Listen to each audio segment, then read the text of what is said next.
শাহজালাল বিমানবন্দরে 24 ঘন্টা যাত্রী ছাড়া বাকিদের প্রবেশে নিষেধাজ্ঞা। মসজিদে নববীর 25 বছরের মুয়াজ্জিন শায়খ ফয়সাল নোমানের ইন্তেকাল। মাঝে মাঝে ভয় হয় ভারত বাংলাদেশ যুদ্ধ লেগে যাবে, বলেছেন অভিনেতা দেব। আসসালামু আলাইকুম, জিবিসি টেলিভিশনে আপনাদেরকে স্বাগতম। আপনাদের সাথে আছি আমি সামিয়া সুলতানা। এতক্ষণ শুনছিলেন সংবাদ শিরোনাম, এবারে বিস্তারিত। আগামীকাল বুধবার সন্ধ্যা 6টা থেকে পরবর্তী 24 ঘন্টা হযরত শাহজালাল আন্তর্জাতিক বিমানবন্দরে বিমান যাত্রী ছাড়া সহ যাত্রীদের প্রবেশে নিষেধাজ্ঞা আরোপ করা হয়েছে। মঙ্গলবার বিমানবন্দরের নির্বাহী পরিচালক গ্রুপ ক্যাপ্টেন এস.এম. রাগিব সামাদের এক বার্তায় এ তথ্য নিশ্চিত করা হয়েছে। বৃহস্পতিবার সকালে বিমানবন্দর দিয়ে বিএনপির ভারপ্রাপ্ত চেয়ারম্যান তারেক রহমানের দেশে প্রত্যাবর্তনের কথা রয়েছে। বার্তায় বিমানবন্দর জানায় 24 ডিসেম্বরের সন্ধ্যা 6টা থেকে 25 ডিসেম্বর সন্ধ্যা 6টা পর্যন্ত বিমানবন্দর এলাকায় যাত্রী ব্যতীত সব ধরনের সহযাত্রী ও ভিজিটর প্রবেশ নিষিদ্ধ ঘোষণা করা হয়েছে। যাত্রী সেবা, নিরাপত্তা এবং অপারেশনাল শৃঙ্খলা বজায় রাখার স্বার্থে বিশেষ অপারেশনাল ও নিরাপত্তাজনিত কারণে এই সিদ্ধান্ত নেওয়া হয়েছে। বিমানবন্দর সূত্র জানায়, উল্লেখিত সময়ের মধ্যে শুধুমাত্র বৈধ টিকিটধারী যাত্রীদের বিমানবন্দর এলাকায় প্রবেশের অনুমতি থাকবে। বৃহস্পতিবার সকালে বিএনপির ভারপ্রাপ্ত চেয়ারম্যান তারেক রহমান দেশে ফিরবেন। তার দীর্ঘদিনের প্রবাস জীবন শেষে প্রত্যাবর্তনকে কেন্দ্র করে দলের পক্ষ থেকে ব্যাপক প্রস্তুতি নেওয়া হয়েছে।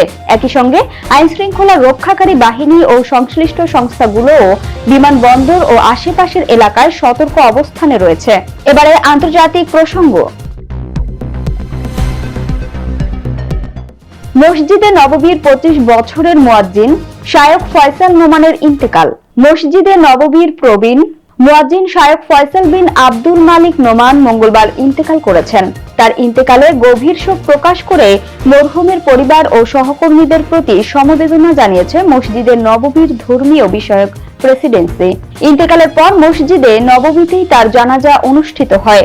পরে তাকে মদিনার ঐতিহাসিক জান্নাতুল বাকি কবরস্থানে দাফন করা হয়।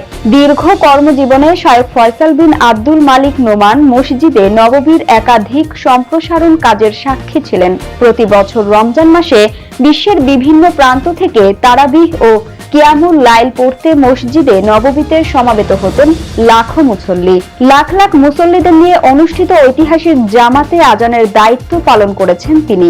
2001 সালে হিজরি 1422 সন মসজিদে নববীর মুয়াজ্জিন হিসেবে নিয়োগ পান শায়খ ফয়সাল বিন আব্দুল মালিক নোমান। তার পরিবার কয়েক প্রজন্ম ধরে মসজিদে নববীতে আজান দেওয়ার সম্মান লাভ করেছে।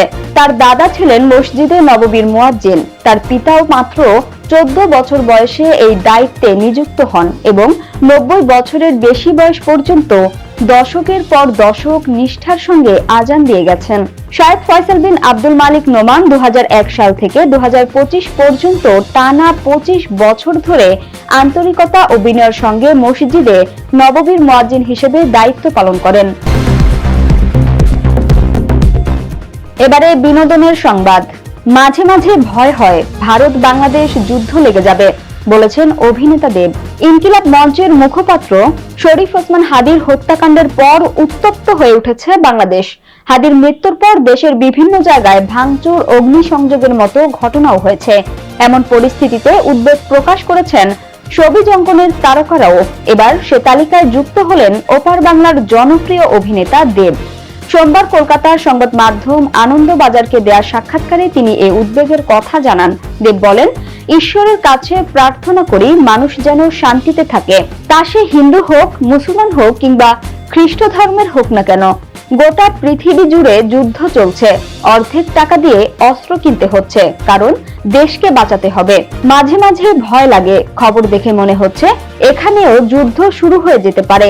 মনে হচ্ছে ভারত বাংলাদেশ, ভারত পাকিস্তান বা ভারত চীনের যুদ্ধ লেগে যাবে, কিন্তু এটা কাম্য নয়। আমি চাই সবাই শান্তিতে থাকুন, সবাই ভালো থাকুন। আসলে তো দুবেলা খাবার আর মাথায় একটা ছাদ, বাড়িতে যারা আছেন তাদের ভালো রাখা, তার জন্য অন্য মানুষকে মরতে হয় না। এমন পরিস্থিতি চলতে থাকলে আগামী দিনে আরো খারাপ সময় আসতে চলেছে বলে মনে করেন তিনি। ঢালিউডের এ নায়ক বলেন, তাই আরো ভয় হয়। ঈশ্বরের কাছে প্রার্থনা করব আমরা যেন সবাই ভালো থাকি। সিনেমা চলুক বা না চলুক, আমরা যেন ভালো থাকি। সংবাদের শেষ পর্যায়ে শিরোনামগুলো জানিয়ে দিব আরো একবার। শাহজালাল বিমানবন্দরে 24 ঘন্টা যাত্রী ছাড়া বাকিদের প্রবেশে নিষেধাজ্ঞা। মসজিদে নববীর 25 বছরের মুয়াজ্জিন শায়খ ফয়সাল নোমানের ইন্তেকাল। মাঝে মাঝে ভয় হয় ভারত বাংলাদেশ যুদ্ধ লেগে যাবে, বলেছেন অভিনেতা দেব। জিবিসি সংবাদে এই ছিল এখনকার মতো। বিশ্বের যে কোনো প্রান্ত থেকে সর্বশেষ খবর জানতে ভিজিট করুন জিবিসি অফিসিয়াল ইউটিউব চ্যানেল ও ফেসবুক পেজ। এতক্ষণ সঙ্গে থাকার জন্য ধন্যবাদ সবাইকে। পরবর্তী সংবাদ দেখার আমন্ত্রণ রইল।